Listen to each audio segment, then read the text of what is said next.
sa isang liblib na baryo na nakatago sa paanan ng isang luntiang bundok. Doon nakatira ang isang magsasaka na ang pangalan ay Isko. Kilala siya ng mga kapitbahay bilang isang tao na mabait, walang hinanakit sa buhay at laging handang tumulong sa iba kahit siya mismo ay halos walang-wala. Ang kanyang maliit na kubo ay gawa sa kawayan at nipa, nakatayo sa gitna ng isang pirasong lupa na pinagtataniman niya ng palay, kamote at gulay. Kahit ang lupa'y matabang at ang panahon ay madalas hindi pabor, pilit pa rin niyang tinutustusan ang pangangailangan ng kanyang sarili at ng kanyang matandang ina. Araw-araw, madaling araw pa lang ay gising na si Isko. Kakaunti lamang ang kanyang kagamitan. Isang lumang itak na tagpi-tagpi na ang hawakan, isang kalabaw na payat na pinangalanan niyang Cardo, at ilang sako para sa kanyang ani. Kahit payak at kulang-kulang ang gamit, hindi nagrereklamo si Isko. Naniniwala siyang kung may sipag at tiyaga, may pag-asa na magbunga ang lahat ng pinaghihirapan. Ngunit may isa siyang matagal ng problema, ang mga langgam sa kanyang taniman. Mula pa noong nakaraang tag-ulan, tila naging pugad ng mga langgam ang paligid ng kanyang mga pananim. Kapag dumating ang panahon ng pamumulaklak ng palay, makikita na lamang niyang puno ng pulang langgam ang mga tangkay, kinakalbo ang butil at sinisira ang mga dahon.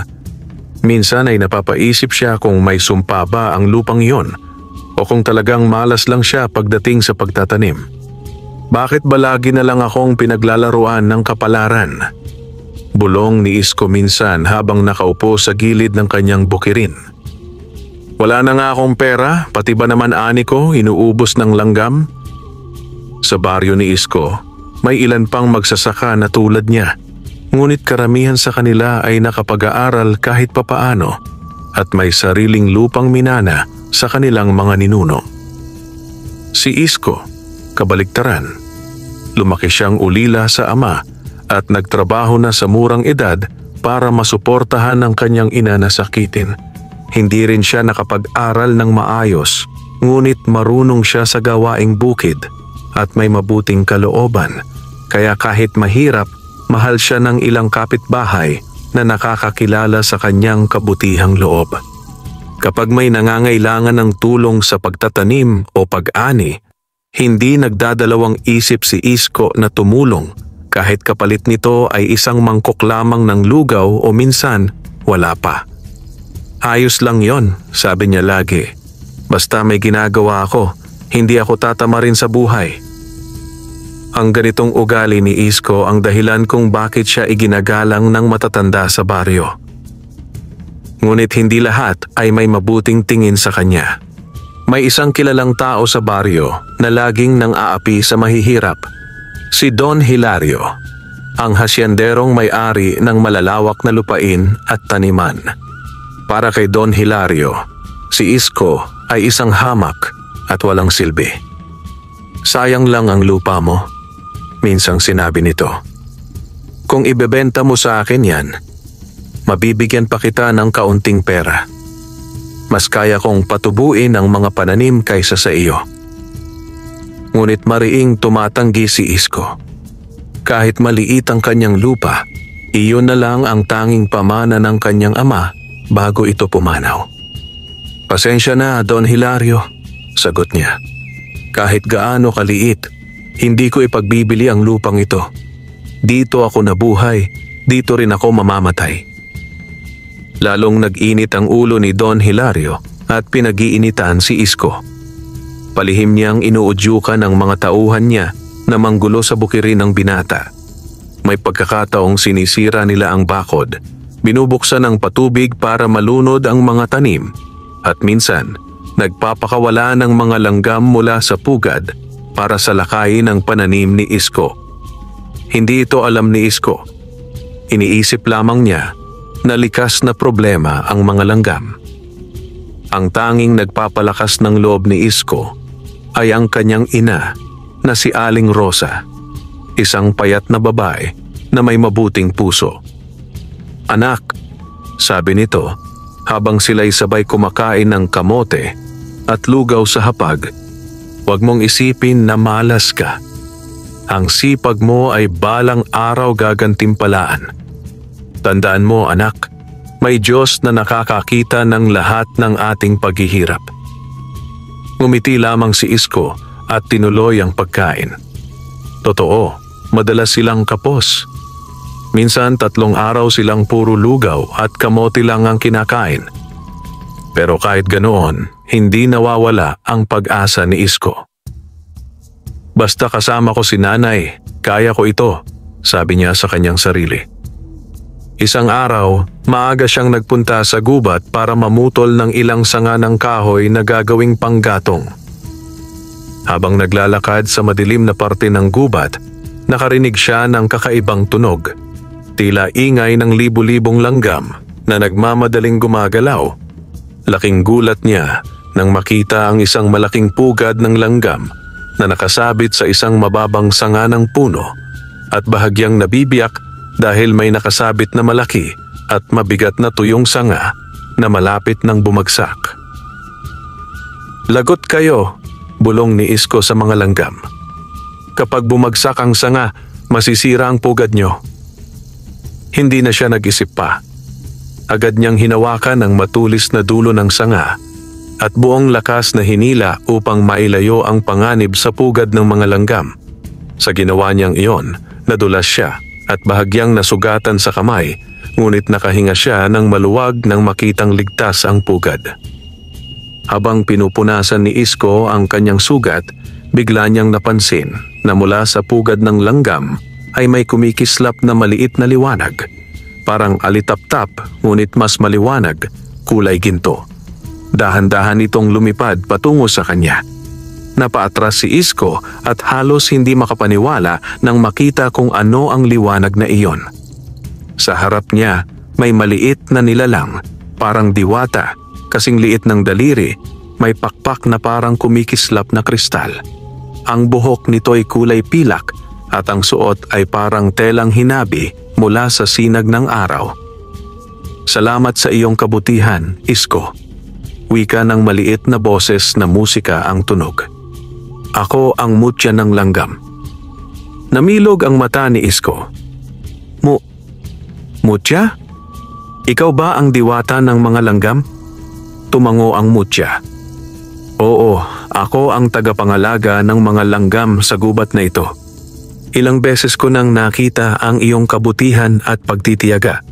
Hindi ka nag-aatubiling tumulong kahit ikaw ay mahirap. Kaya't ako ay lalapit sa iyo upang ibalik ang kabutihan mo. Lumapit ang mutya kay Isko at inilabas mula sa kanyang palad ang isang maliit na butil ng gintong palay. Isko, ito ay hindi ordinaryong butil. Kapag itinanim mo ito sa lupa, tutubo itong isang punong palayan na magbubunga ng mga gintong butil na hindi nauubos. Ngunit tandaan mo, huwag mong hayaang lamunin ka ng kasakiman. Ibahagi mo ang iyong biyaya at mananatili ang kapangyarihan ng butil na ito. Nanlaki ang mata ni Isko at halos hindi makapaniwala. Paano ko pasasalamatan ang kabutihang ito, mutya? Ngumiti ang mutya. Walang ibang kapalit kundi ang patuloy mong paggawa ng kabutihan. Tandaan mo, Isko, ang tunay na kayamanan ay nasa puso. Pagkasabi nito, dahan-dahang naglaho ang mutya na parang bula ng liwanag. Naiwan sa kamay ni Isko ang butil ng gintong palay na kumikislap sa araw. Nang makauwi si Isko sa kubo, ipinakita niya ang butil sa kanyang ina. Hindi makapaniwala si Aling Rosa. Anak, baka ito'y tanda ng langit. Dapat mong itanim yan agad. Kinabukasan, itinanim ni Isko ang butil sa pinakamatabang bahagi ng kanyang palayan. Laking gulat niya nang kinabukasan ay umusbong agad ang palay. At sa loob lamang ng 3 araw, umabot ito sa taas ng tao at nagkaroon ng gintong butil. Halos maiyak si Isko sa tuwa.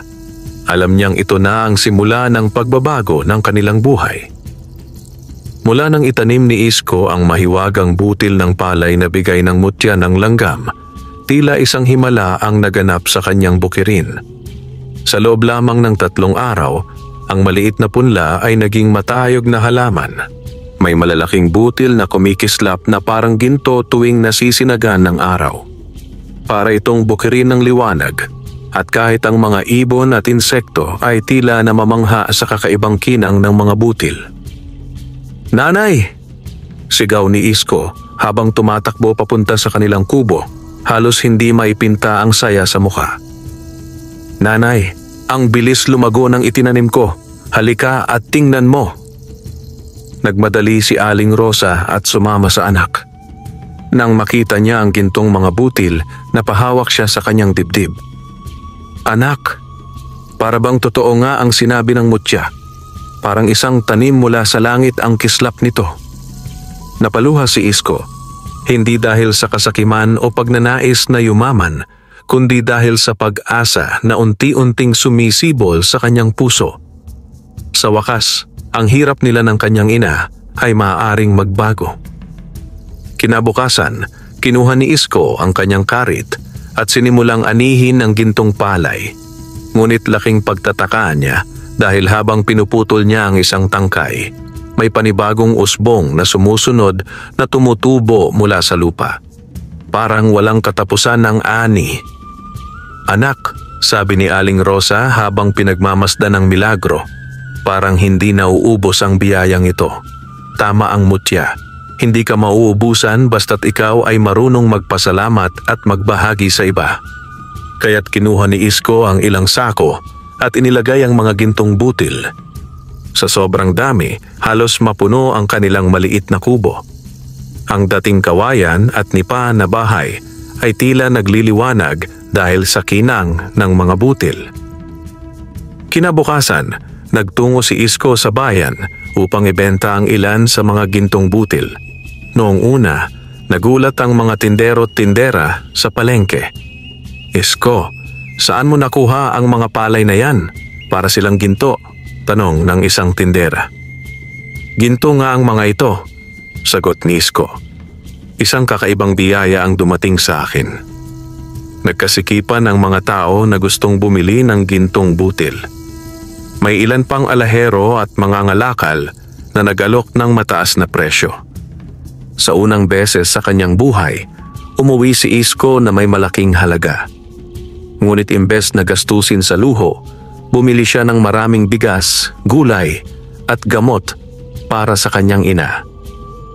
Mabilis na kumalat sa baryo ang balita tungkol kay Isko. Si Isko raw biglang yumaman, bulong ng mga tsismosa sa tabi ng poso. Ginto raw ang palay niya. May ilan na natuwa para sa kanya, ngunit marami rin ang nainggit. Isa na rito si Don Hilario. Nang malaman ng hasyendero ang nangyari, nagpasya siyang alamin ang sikreto ni Isko. "Hindi ako papayag na mas yumaman ang isang hamak na magsasaka kaysa sa akin," galit na sabi ni Don Hilario sa kanyang mga tauhan. "Alamin ninyo ang sikreto ng batang iyon. Kung kailangan, nakawin ninyo ang anumang meron siya." Habang dumarami ang ani, naisip ni Isko ang mga kapitbahay na madalas ding maghirap tulad niya. Nagdala siya ng sako ng bigas sa mga pamilya na walang makain. "Isko, bakit mo ibinibigay ito? Hindi ba't pwede mong ibenta?" tanong ng isang matanda. "Hindi ko lang ito para sa akin, tatang," sagot ni Isko. "Ang biyayang ito ay galing sa kabutihan, kaya't dapat lang na ibahagi ko sa iba." Dahil dito, lalong minahal ng mga kapitbahay si Isko. Tinulungan siya ng mga bata at kababaihan na linisin ang bukirin, at kahit ang mga lalaking magsasaka ay humanga sa kabutihan niya. Ngunit hindi tumigil si Don Hilario. Isang gabi, pinapunta niya ang 3 tauhan upang silipin ang bukirin ni Isko. "Ang kintab ng palay na yan," sabi ng isa sa kanila habang nagtatago sa likod ng puno. "Para talagang ginto. Dalhin natin kahit isang bungkos para ipakita kay Don Hilario," sagot ng isa pa. Subalit hindi nila alam na ang mga langgam ng mutya ay nagbabantay sa bukirin. Paglapit ng mga magnanakaw, libu-libong langgam ang lumabas mula sa lupa umakyat sa kanilang mga paa at binti at kinagat sila ng sabay-sabay. "Aray! Aray! Mga langgam!" sigaw ng isa habang tumatakbo. Umuwi silang walang dala at puro kagat ng langgam. Lalong nagalit si Don Hilario. "Hindi ko palalampasin ang isko na yan. Hindi siya dapat maging mas mataas sa akin." Samantala, patuloy ang pag-ani ni Isko. Lahat ng kanyang ginagawa ay para sa mabuting layunin. Pinapagawa niya ang kanilang kubo upang maging mas matibay at maaliwalas para kay Aling Rosa. Bumili rin siya ng bagong gamit sa sakahan at muling pinataba si Cardo ang kanyang tapat na kalabaw. Ngunit sa kabila ng kanyang tagumpay, hindi niya nakalimutan ang bilin ng mutya. Araw-araw, pumupunta siya sa gubat upang magpasalamat. Dala niya ang kaunting pulot, bigas at prutas na kanyang iniaalay sa pugad ng mga langgam. "Salamat sa iyong kabutihan, Isko," wika ng mutya nang muling magpakita ito. "Nakikita ko ang puso mo. Huwag mong hayaan na sirain ang kasakiman ng biyayang ito. Maraming susubok na kuhanin ang kayamanan mo." Sa kabilang dako, lihim na nagbabalak si Don Hilario. Nakipag-usap siya sa isang mangkukulam mula sa kabilang baryo upang alamin ang lihim na kapangyarihan sa bukirin ni Isko. "Kung hindi makuha ng lakas, gagamit tayo ng mahika," bulong ng mangkukulam. "Sa loob ng 3 gabi, magpapadala ako ng mga itim na langgam at masasamang espiritu para sirain ang kanyang palay." Nararamdaman Isko na may kakaibang panganib na darating. "Nanay," sabi niya, "parang may mabigat na hangin sa paligid, parang may masamang nagbabalak." "Anak, magdasal ka at magpasalamat. Kapag ang puso mo'y malinis, walang masamang makakatalo sa iyo," payo ni Aling Rosa. Nang marinig ni Don Hilario ang kwento ng mga tauhan niyang nabigo at puro kagat ng langgam, lalo siyang nagalit. "Ano? Hindi niyo man lang nakuhanan kahit isang butil?" singhal niya sa 3. "Pasensya na po, Don Hilario," sagot ng isa, na halos hindi na makalakad sa dami ng kagat. "Ang dami pong langgam. Parang hukbo. Parang may naguutos sa kanila." Napaisip ang hasyendero. Kung ganoon, hindi basta ordinaryong palay ang pag-aari ng Isko na yon. Kailangan kong alamin kung anong sikreto ang bumabalot sa bukid niya. At kung hindi sa karahasan, gagamitin natin ang kapangyarihan. Kinabukasan, naglakbay si Don Hilario sa kabilang bayan upang hanapin si Ka Arman, isang kilalang mangkukulam na di umano'y nakakapagpadala ng sakit at malas sa kahit sinong kaaway. Malaki ang katawan ni Ka Arman, may mahabang buhok at matalim na mga mata na tila nakasisilip ng kaluluwa. "Don Hilario," bati ng mangkukulam habang nakangising may halong kasamaan. "Ano ang maipaglilingkod ko sa iyo?" "Gusto kong mapasakin ang kayamanan ni Isko, ang magsasaka sa kabilang baryo," sagot ni Don Hilario. "May mga gintong palay siya at hindi ko magawang nakawin dahil tila pinoprotektahan ng mga langgam. Gamitin mo ang mahika mo para sirain ang kanyang ani." Tumawa ng malakas si Ka Arman. "Gintong palay? Hindi ordinaryo yan. May kapangyarihan na bumabalot dyan. Pero may paraan para matalo ang proteksyon nito. Kakailanganin ko ng dugo ng isang itim na manok at ilang piraso ng uling mula sa libingan ng matandang sundalong nasawi sa gubat. Anuman ang kailangan mo, ibibigay ko," mabilis na tugon ni Don Hilario. "Basta't mawala ang kapangyarihan ni Isko." Kinagabihan, sa gitna ng kagubatan, isinagawa ni Ka Arman ang kanyang ritual. Nagsindi siya ng 3 kandila na kulay itim at inilagay sa paligid ng isang lumang palayok. Sa loob nito, nilagay niya ang dugo ng manok, ilang tuyong dahon at abo mula sa isang libingan. Habang umaalulong ang aso sa malayo, nagsimula siyang magbulong ng mga dasal na hindi maiintindihan. Mula sa palayok ay umangat ang usok na kulay abo at sa loob ng usok ay unti-unting lumitaw ang imahe ng mga itim na langgam. Mga langgam na kasing laki ng daliri ng tao, may mapupulang mata at matatalas na pangil. Mga alipin ng dilim, wika ng mangkukulam. Sumugod kayo sa bukirin ni Isko. Sirain ninyo ang kanyang gintong palay at kainin ang lahat ng ani niya.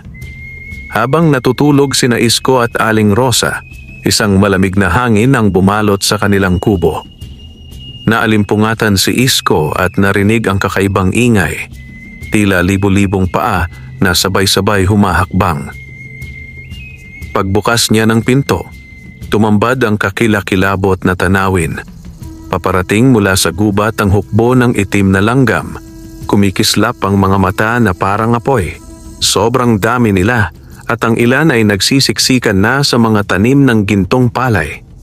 "Nanay, bumangon po kayo!" sigaw ni Isko habang nagmamadaling kinuha ang kanyang itak. May kakaibang langgam na sumasalakay. Lumabas si Aling Rosa, nanginginig. "Anak, hindi ito ordinaryo. May amoy ng mahika ang hangin." Habang desperadong pinapalo ni Isko ang mga langgam upang paalisin ang mga ito, biglang sumiklab ang isang liwanag sa gitna ng bukirin. Mula rito ay lumabas ang mutya ng langgam. Nakasakay sa isang higanting pulang langgam na kasing laki ng isang kamay. "Isko!" sigaw ng mutya. May masamang mangkukulam na nagpadala ng mga itim na langgam. Hindi sila ordinaryo, dala nila ang sumpa ng kasakiman at kasamaan. "Mutya, paano natin sila mapipigilan? Ang dami nila," sagot ni Isko, pawisan at pagod. "Magtiwala ka," sabi ng mutya. "Huwag kang lalaban ng mag-isa. Tatawagin ko ang lahat ng aking mga bantay." Sa isang iglap, libu-libong pulang langgam ang lumitaw mula sa lupa. Sila ay parang sundalo na sabay-sabay humarap sa mga itim na langgam. Nagkaroon ng matinding labanan. Ang pulang langgam ay nagtutulungan, kinakagat at pinapalibutan ng mga itim na langgam. Ang bawat salpukan ay tila maingay na pagaspas at kaluskos sa lupa. "Isko, ibuhos mo ang tubig na may asin," utos ng mutya. "Yan ay magpapahina sa kanilang mahika." Agad tumakbo si Isko sa loob ng kubo, naghalo ng asin sa timba ng tubig at itinapon sa mga itim na langgam. Agad silang nanghina at unti-unting naglaho na parang usok. Pagkatapos ng labanan, lumapit ang mutya kay Isko. "Hindi pa tapos ang panganib. May masamang tao na gustong agawin ang iyong biyaya. Kailangan mong maging maingat at matatag. Hindi ko palaging kayang magpakita, kaya't dapat kang maniwala sa kabutihan at tumindig sa tama." "Mutya," sabi ni Isko, "handa akong ipagtanggol ang biyayang ito. Hindi ko hahayaan na sirain ng kasakiman ang kabutihang ipinagkaloob mo." Samantala, sa malayong lugar, ramdam ni Kaarman ang pagkatalo ng kanyang mga itim na langgam. "Hindi ko akalain na may diwata pala na nagbabantay," bulong niya. "Don Hilario, kailangan pa natin ng mas malakas na ritual kung gusto mong makuha ang kayamanan ni Isko." Nagngangalit ang hasyendero. "Gawin mo ang lahat, Kaarman. Hindi ako papayag na siya ang pinakamayaman sa baryo." Alam ni Isko na hindi siya pwedeng kampante, kaya't nagpasya siyang palakasin ang bukirin. Naglagay siya ng mga bakod, naghanda ng imbakan ng tubig at nagpatulong sa mga kapitbahay na muling ayusin ang paligid. "Anak," sabi ni Aling Rosa, "kahit anong mangyari, huwag mong kalimutan ang kabutihan. Ang mga taong gahaman, sila'y laging nagwawakas sa kapahamakan." Matapos mabigo ang unang pag-atake ng mga itim na langgam, lalo lamang nagngit-ngit si Don Hilario.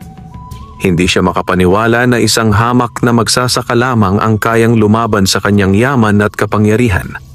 Sa kanyang malawak na mansyon, hindi mapakali ang hasyendero, palakad-lakad at paulit-ulit na sinisisi ang kanyang mga tauhan. "Wala kayong silbi, ni hindi ninyo nakuhanan ng kahit isang gintong butil ang Isko na yon," sigaw niya. "Kung hindi tayo kikilos agad, mas lalo pa siyang yayaman." at baka siya pa ang maghari sa baryo. Tahimik lamang ang mga tauhan, takot na takot sa galit ng kanilang amo. Kinagabihan, muli siyang pumunta sa tahanan ni Ka-Arman, ang mangkukulam. "Ka-Arman, kailangan ko ng mas malakas na mahika. Hindi uubra ang mga itim na langgam mo," galit na sabi ni Don Hilario. Ngumiti si Ka-Arman ng malisyoso. Kung ganoon, oras na para gumamit ng madilim na sigaw ng kalikasan. Ngunit babala, ito ay delikado. Kapag hindi nagtagumpay, maaring bumalik sa atin ang sumpa. "Wala akong pakialam," sagot ni Don Hilario. "Basta't mawala ang kayamanan ni Isko." Naglabas ng lumang kulam na libro si Ka-Arman at naghahanap ng isang makapangyarihang orasyon. Kailangan nila ng mga bagay na mahirap hanapin. Itim na balahibo ng uwak, 3 piraso ng pusod ng ahas, at abo mula sa apoy ng punong matagal ng tuyo sa gitna ng kagubatan. Hindi alintana ni Don Hilario ang panganib, kaya't ipinasama niya ang 3 tauhan upang makuha ang lahat ng kailangan. Pagbalik nila, agad nagsimula si Ka-Arman ng ritual. Habang sumisikat ang buwan, nagtipon sila sa isang lumang guho sa loob ng gubat. Doon, ikinalat ni Ka-Arman ang mga sangkap at nag-ukit ng hugis bituin sa lupa gamit ang pulang alkitran. "Makinig kayo," sabing mangkukulam. "Kapag sinimulan ko ang orasyon, hindi dapat may hahadlang. Tatawag tayo ng mga espiritu ng dilim, mga nilalang na kayang lamunin ang buhay ng kahit sinong humadlang." Sinindihan niya ang 3 kandila na kulay dugo. Sa bawat dasal at bulong, ang hangin ay naging mabigat at malamig. Ang mga anino sa paligid ay tila gumagalaw na parang may sariling buhay. Maya-maya, lumabas sa gitna ng usok ang imahe ng isang malaking nilalang na hugis langgam, ngunit kulay uling at may matatalas na pangil. Ito ang tinatawag na Haring Itim na Langgam, isang nilalang na galing sa madilim na dimensyon.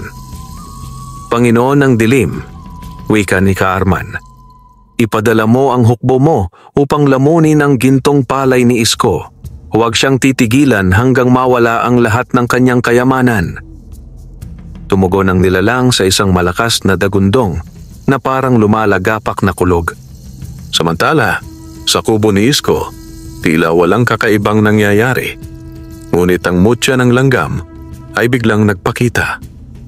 "Isko," wika ng mutya, "nakikita ko ang paparating na panganib. Hindi na lang basta itim na langgam ang kalaban mo, isa ng halimaw mula sa dilim ang paparating. Kailangang maging matatag ang iyong puso. Ipagdasal mo ang iyong bukirin at huwag kang matakot."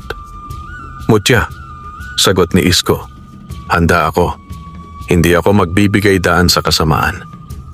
Pagsapit ng hating gabi, may malakas na hangin na dumaan sa bukirin. Ang mga kalabaw at aso sa baryo ay nag-ingay, tila natatakot sa paparating na panganib. Biglang may narinig si Isko na kakaibang pagkaluskos sa lupa, parang malalaking paa na nagmamartsa. Sa gilid ng palayan, tumambad sa kanya ang kakilakilabot na tanawin. Isang halimaw na langgam na kasing laki ng aso, may kumikislap na pulang mata at balot ng itim na usok. Kasama nito ang libo-libong maliliit na itim na langgam na mas mabangis kaysa dati.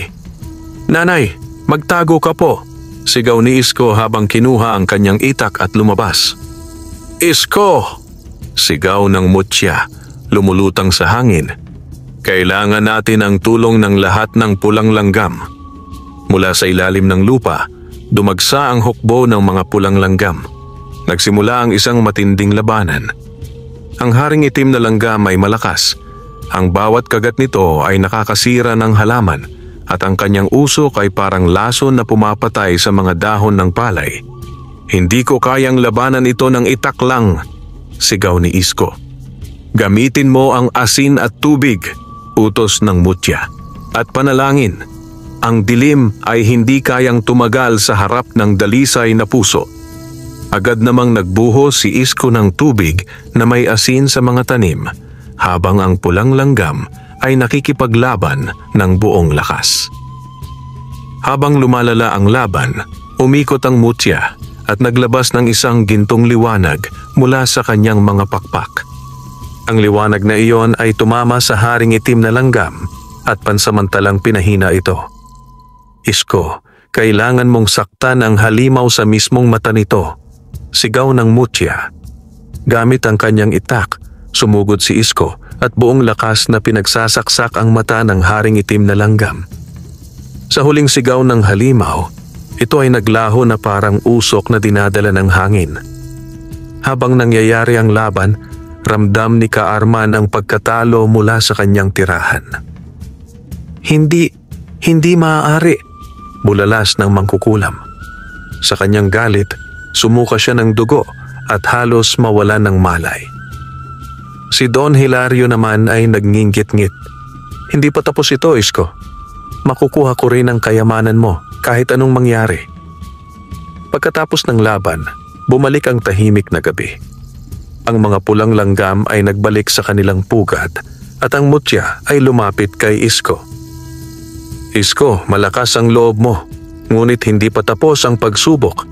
Marami pang susubok na agawin ang kayamanan mo. Laging tandaan, ang kabutihan ang tanging pananggalang mo laban sa kasakiman. Tumango si Isko, pagod ngunit matatag. Mutya, hindi ako susuko. Itutuloy ko ang pagtulong sa iba. Mula nang mapatumba ni Isko at ng mutya ng langgam ang haring itim na langgam na ipinadala ni Ka-Arman, ang buhay ng magsasaka ay tila lalo pang umayos. Hindi lamang lumago ang kanyang gintong palay, kundi pati ang lupaing dati ay halos walang ani. Ngayon ay punong-puno ng masigla at mabubungang halaman. Kahit ang mga dating matabang bahagi ng bukid ay tila nabuhay at ang bawat tanim ay parang dinidiligan ng liwanag. Ang mga kapitbahay na dati halos umiwas kay Isko dahil sa kanyang kahirapan, ngayon ay nagsimulang lumapit, unay para makibalita at di kalaunan para makisalo sa kanyang biyaya. Isang umaga, dumating ang punong barangay at ilang matatanda sa baryo. Isko, sabi ng punong barangay, narinig namin ang tungkol sa iyong gintong ani. Bihira ang taong katulad mo na handang magbahagi sa kapwa. Bilang pasasalamat, gusto ka naming kilalanin sa darating na pista ng bayan. Napakamot si Isko at nagkibit balikat. Nako, hindi na po kailangan iyon. Ang lahat ng ito'y biyaya mula sa kabutihang loob ng langit at ng mutya ng langgam. Hindi ako dapat purihin, kundi ang may kapal. Ngunit hindi nagpatinag ang mga tao. Karapat dapat kang kilalanin, sabi ng isa. Dahil kahit yumaman ka na, hindi ka naging sakim. Tumulong ka sa mga pamilyang walang makain.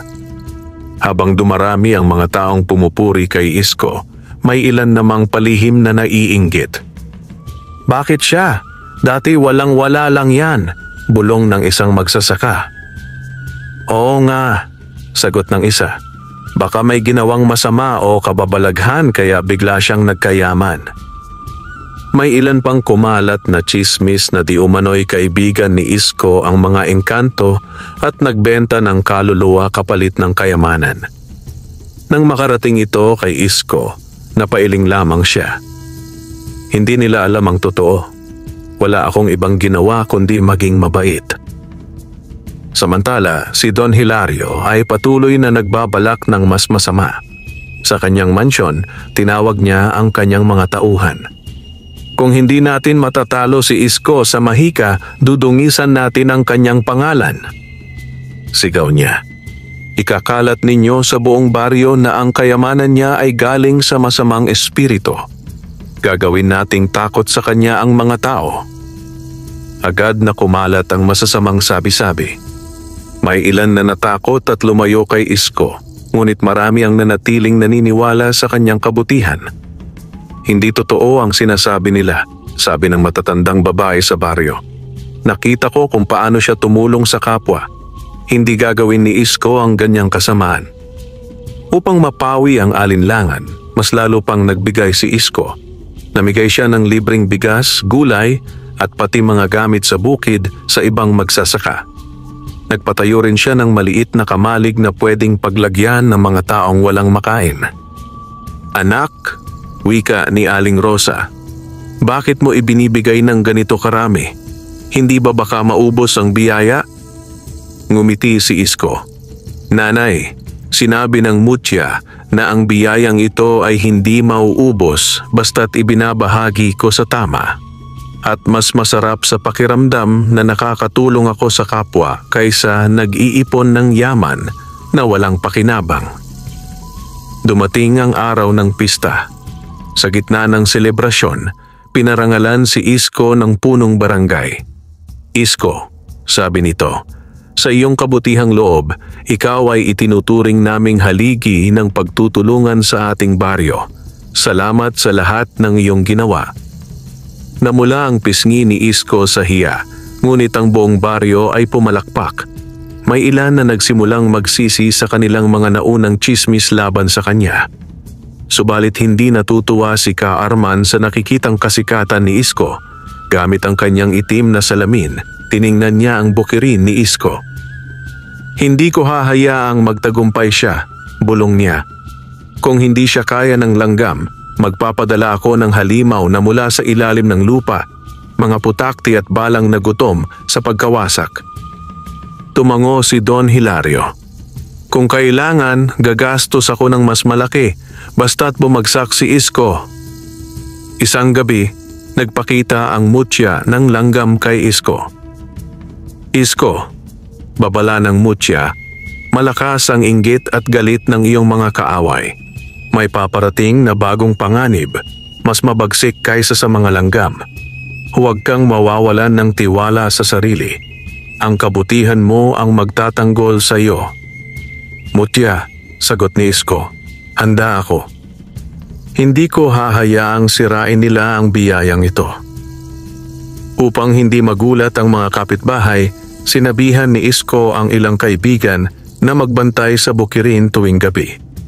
Naglagay sila ng mga ilawan sa paligid ng palayan at naghanda ng mga timba ng tubig na may asin, isang epektibong panlaban sa mga nilalang na galing sa mahika. "Kung may mangyayari, agad ninyong tawagin ako," bilin ni Isko. Habang nag-aabang ng bagong panganib, hindi pa rin tumigil si Isko sa pagtulong. Pinagawa niya ang daan papunta sa bayan, nagbigay ng kahoy para sa mga walang panggatong at naglaan ng pondo para sa mga batang nais mag-aral. "Anak," sabi ni Aling Rosa habang pinagmamasdan ng masayang mga bata, "malayo na ang narating mo. Sigurado akong proud ang iyong ama kung nakikita kanya ngayon." Tumango si Isko, napapangiti. "Nanay, ang lahat ng ito'y para sa inyo at sa mga taong nangangailangan. Hindi ko ito makakamtan kung hindi sa mutya at sa dasal." Tahimik ang gabi sa baryo ni Isko. Ang mga ilaw mula sa mga lamparang nakasabit sa paligid ng bukirin ay nagkikislapan, tila mga bituin na bumaba sa lupa. Ngunit sa likod ng katahimikan, may nagkukubling panganib. Sa malayong guho ng gubat, nakatayo si Ka Arman kasama si Don Hilario. Ang mangkukulam ay hawak ang isang lumang anting-anting na may hugis pakpak. "Ngayong gabi," bulong ni Ka Arman, "ipapadala ko ang hukbo ng mga putakti at balang. Sila ang wawasak sa bukirin ni Isko. Kapag nasira ang mga gintong palay, mawawalan siya ng tiwala sa sarili at ang mga tao sa baryo ay magdududa sa kanya." Tumango si Don Hilario, may malisyosong ngiti. "Kapag nangyari yon, sa akin nababagsak ang lahat ng papuri at kayamanan." Naglatag si Ka Arman ng bilog sa lupa gamit ang pulang uling, sabay naglagay ng mga tuyong dahon ng punong balite at nilagyan ng langis. Habang nagbubulong ng sinaunang orasyon, umikot ang hangin at mula sa usok ay unti-unting lumitaw ang mga malalaking putakti. Ang kanilang mga mata ay kumikislap na pula. Kasunod nito ay ang mga balang na kulay itim, nag-aabang sa utos. "Mga alipin ng dilim," utos ni Ka Arman, "sumugod kayo sa bukirin ng magsasakang si Isko Sirain ang lahat ng tanim hanggang sa mawalan siya ng pag-asa. Sa isang iglap, lumipad ang hukbo ng putakti at balang patungo sa bukirin. Sa kubo ni Isko, biglang bumigat ang hangin. Narinig niya ang malalakas na huni ng mga insekto at ang mga ilaw sa paligid ng palayan ay tila nawalan ng kislap. "Nanay!" sigaw ni Isko habang tumayo mula sa banig. "May paparating na panganib." Muling nagpakita ang mutya ng langgam nakasakay sa kanyang pulang alaga. "Isko," wika ng mutya, "ito na ang bagong pagsubok. Hindi lamang ito mga insekto, sila'y mga nilalang ng dilim. Ngunit may paraan para mapigilan sila. Kailangan mong magtulungan tayong lahat, kasama ang mga tao sa baryo." Sa unang hampas ng hangin, dumating ang hukbo ng balang. Nilapitan nila ang mga gintong palay at nagsimulang kainin ang mga dahon. Kasabay nito ang mga putakti na lumilipad at sumusugod, handang manakit ng sinumang lalapit. "Anak, paano na ito?" sigaw ni Aling Rosa, natatakot sa dami ng balang. "Hindi tayo magpapatalo," sigaw ni Isko. "Mga kapitbahay, tulungan ninyo akong magtaboy ng mga balang." Tumakbo ang mga kalalakihan ng baryo, dala ang mga sako, palayok at kawayan. Ang iba naman ay nagdala ng apoy upang takutin ang mga insekto. "Isko, buhusan mo ang lupa ng asin at pulot," utos ng mutya. "Ito ang magpapahina sa kanilang lakas." Agad namang tumalima si Isko. Kumuha siya ng pulot mula sa kanyang bahay, hinalo ito sa tubig na may asin at ipinahid sa paligid ng bukirin. Nang madampian ng mga putakti ng pulot at asin, tila nasunog ang kanilang mga pakpak at isa-isang nahulog. Hindi nagtagal, nagsama-sama ang mga bata at kababaihan upang tumulong. Ginamit nila ang mga palyok at kawayan para gumawa ng malalakas na ingay. Ang tunog na iyon ay tila nakapangingilabot sa mga balang. Unti-unti, ang mga insekto ay umatras at bumalik sa kagubatan. Nang tuluyang mawala ang hukbo ng putakti at balang, napabagsak si Isko sa lupa, pawisan at pagod. "Salamat mutya," bulong niya. "Kung wala ka, wala na ang lahat ng itinanim ko." "Isko," sagot ng mutya, "ang tapang at kabutihan mo ang tunay na sandata. Hindi nila kaya ang taong may busilak na puso." Habang tumutulong ang mga tao na linisin ang paligid, napansin ng isang bata ang anino ni Kaarman na nagmamasid mula sa malayo. "Siya ang nagpadala ng mga insekto," sigaw ng bata. Nagdatingan ang mga kalalakihan at hinabol si Kaarman. Sa takot, tumakbo ang mangkukulam, ngunit nahuli siya sa gilid ng gubat. Dinala siya sa harap ng lahat. At doon, sa takot at galit ng mga tao, umamin siya sa lahat ng kasamaan na ginawa niya kasama si Don Hilario. "Si Don Hilario ang nag-utos sa akin," pag-amin ni Kaarman. "Gusto niyang kunin ang kayamanan ni Isko at sirain ang bukirin niya." Nagulat ang lahat. Ang ilan ay nagalit at nagpunta sa mansyon ni Don Hilario upang managot. Nang harapin si Don Hilario ng mga tao, wala siyang maisagot. "Patawarin ninyo ako," sabi niya. Ngunit huli na ang lahat. Ang kanyang pangalan ay nasira sa buong baryo, kahit ang kanyang mga tauhan ay tumalikod sa kanya. "Hindi ka dapat mainggit sa kabutihang natamo ng iba," sabi ng punong barangay. "Kung tutulong ka sana, baka ikaw rin ay pinagpala." Matapos ang lahat, naging mas matibay ang pagkakaibigan ni Isko at ng mga tao sa baryo. "Hindi ko magagawa ito ng mag-isa," sabi niya. "Ang kabutihan at pagkakaisa natin ang dahilan kung bakit napigilan natin ang kasamaan." "Isko," wika ng mutya, "patuloy mong pangalagaan ang biyayang ito. Marami ka pang matutulungan." Lumipas ang ilang linggo mula nang mahuli si Kaarman at mapahiya si Don Hilario. Naging tahimik ang baryo at ang mga tanim ni Isko ay lalong gumanda. Ang gintong palay ay tila kumikislap sa tuwing tatamaan ng araw At ang mga kapitbahay ay nagtataka kung paano ito nananatiling malusog kahit tagtuyot. Ngunit sa kabila ng lahat ng tagumpay, may kakaibang lungkot na nakikita si Aling Rosa sa mukha ng kanyang anak. Anak, parang malayo ang iniisip mo. May problema ba? Wala naman po, nanay, sagot ni Isko, ngunit may alalahanin sa kanyang mga mata. Iniisip ko lang ang sinabi ng mutya na darating ang huling pagsubok. Kinagabihan, nagpakita muli ang mutya ng langgam. Mas maliwanag ang kanyang liwanag kaysa dati. Isko, sabi niya, oras na para malaman mo ang aking lihim. Anong ibig mong sabihin, mutya? Tanong ni Isko. Hindi ako basta isang nilalang na tagapagbantay.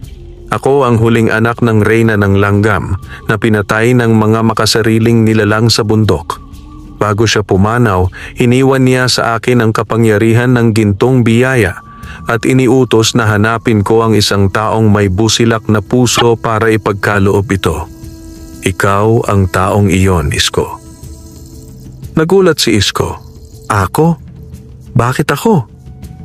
Dahil nakita ko ang kabutihang loob mo. Kahit noong wala ka pang kayamanan, sagot ng mutya. Pero tandaan mo, ang kapangyarihan ko ay may hangganan. Kapag dumating ang huling pagsubok at hindi mo ito malagpasan, mawawala ang lahat ng biyayang naibigay ko. Samantala, si Don Hilario ay nagkulong sa kanyang mansyon. Hindi na siya kinakausap ng mga tao. Halos maubos na rin ang kanyang ari-arian dahil sa mga paniningil ng mga negosyanteng niloko niya noon. Sa isang gabi ng kalungkutan, nakaramdam siya ng panghihinayang. Kung hindi ako naging gahaman, marahil nakasama ako sa tagumpay ni Isko. Bulong niya sa sarili. Ngunit hindi ganoon kadali ang lahat. Ang itim na mahika ni Kaarman na dati niyang inupahan ay may iniwang sumpa. Isang madilim na anino ang lumilitaw tuwing gabi. Pinapaalala sa kanya ang lahat ng kanyang kasalanan. Isang gabi, nagpakita ang mutya kay Isko at nagbabala. Isko, ang huling pagsubok ay paparating. May isang halimaw mula sa gubat, ang anino ng kasakiman. Ito ang nilalang na kumitil sa aking ina. Kung hindi natin siya mapipigilan, lalamunin niya ang buong baryo, pati na ang biyayang ibinigay ko sa iyo. Nakakatakot naman iyon, sabi ni Aling Rosa nang marinig ang balita. Paano mo lalabanan ang ganoong halimaw? Nanay, hindi ako susuko, tugon ni Isko. Hindi lang para sa akin, kundi para sa buong baryo. Pinatawag ni Isko ang lahat ng kalalakihan at kababaihan sa baryo. Kailangan nating maging handa, wika niya. Kung susugod ang halimaw, hindi lang ako ang lalaban. Lahat tayo ay dapat magtulungan.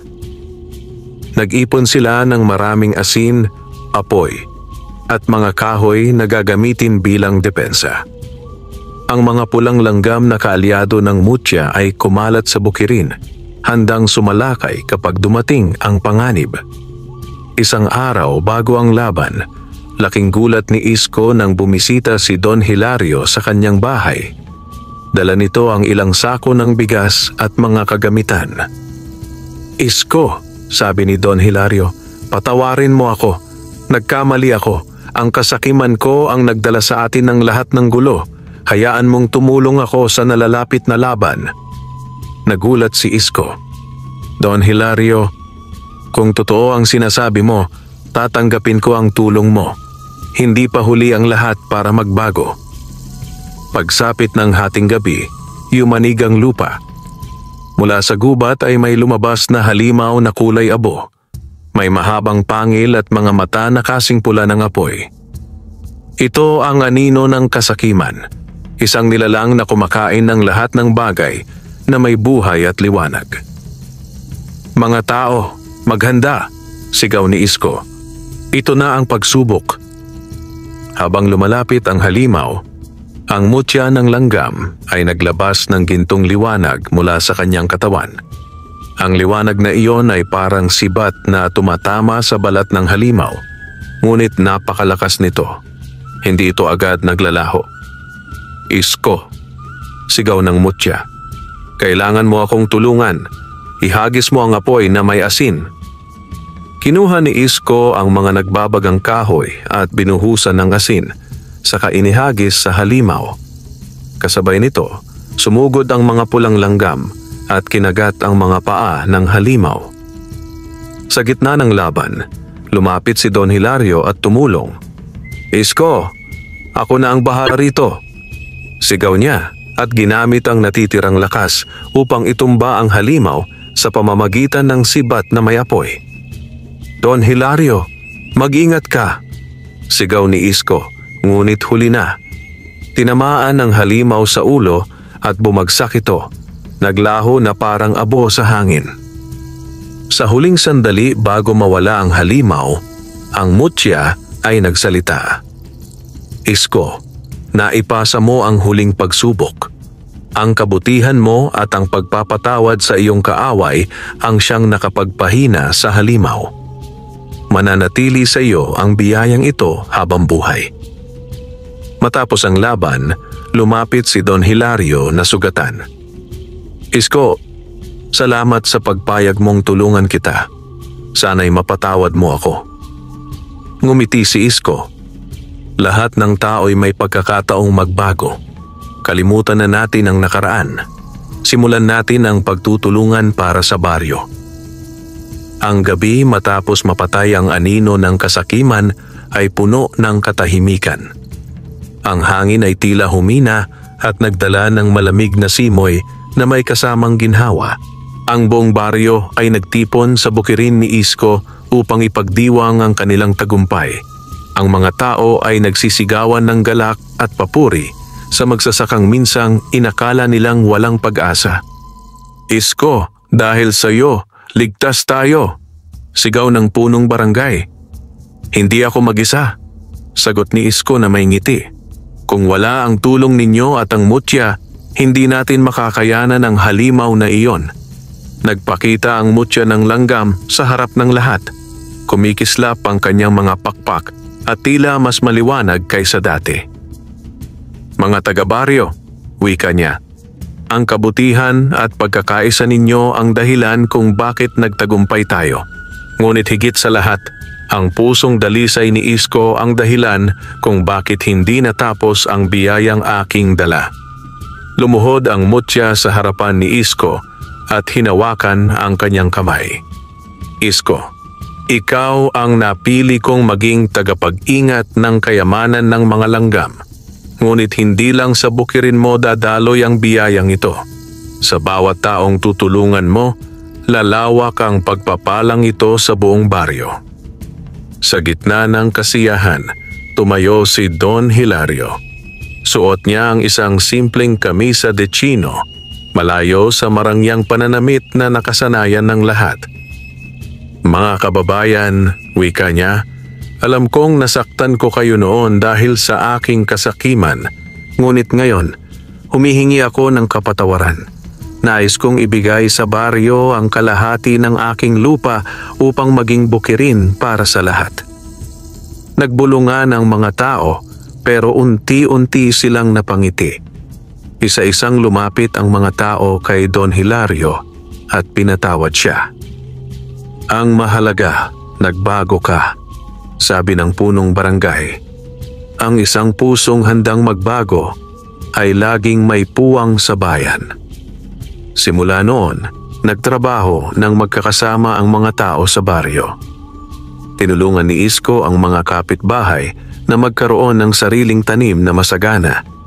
Nagpatayo sila ng malaking imbakan ng bigas at kamalig na bukas sa lahat, lalo na sa mga pamilyang nagugutom.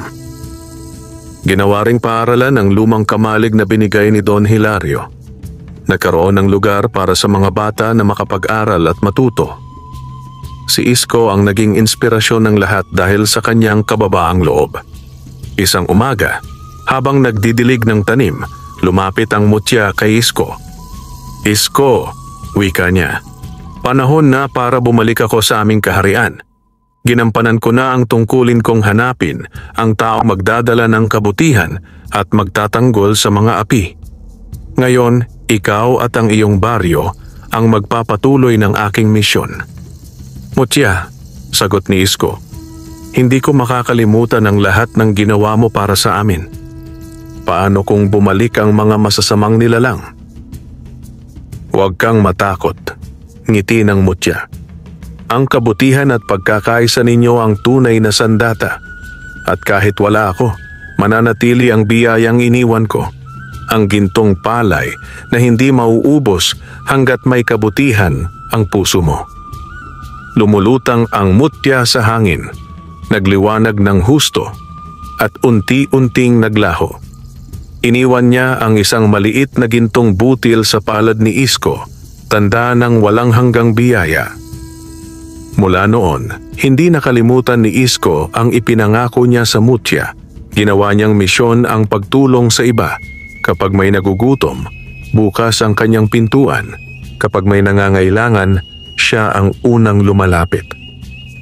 Ang baryo ay tuluyang umasenso, hindi lang dahil sa gintong palay, kundi dahil sa pagtutulungan at pagkakaunawaan ng lahat ng tao. Si Isko ay naging simbolo ng pag-asa at kabutihang loob, hindi lang sa kanilang baryo, kundi pati sa mga karatig lugar.